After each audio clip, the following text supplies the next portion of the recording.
The opportunity to work in the Batman universe is a real privilege. There's a huge level of expectation.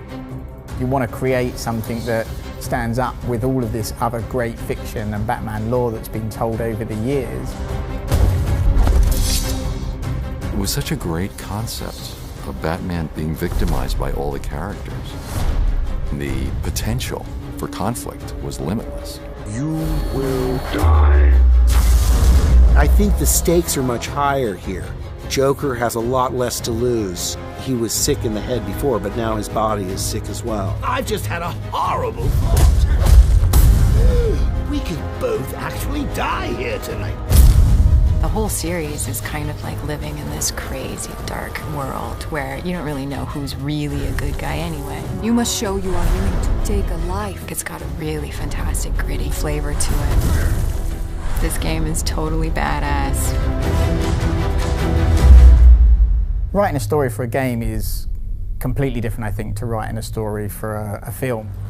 We're regularly writing hourly crescendos in our story to keep people playing, to keep them interested.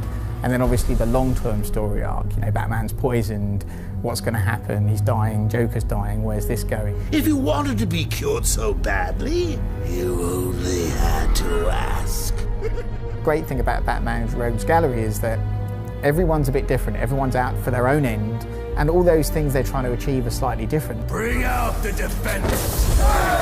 What got us excited is what if you have this huge district of Gotham and then you put all of these supervillains into it. That was where the genesis of the story was.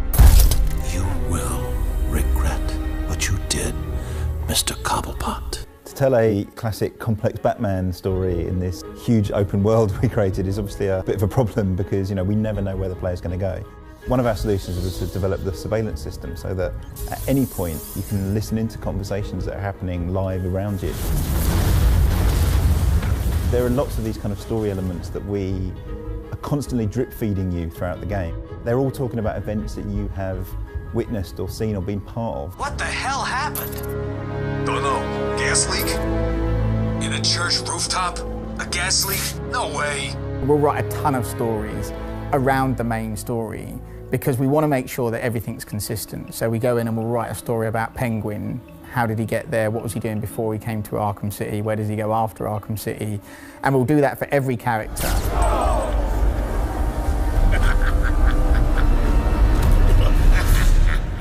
We always thought Penguin was going to be, you know, a hard character to put in our game, you know, because traditionally, you know, he's this little guy, monocle, top hat, which, you know, looks great drawn, but when we put him in 3D, it just wouldn't have worked.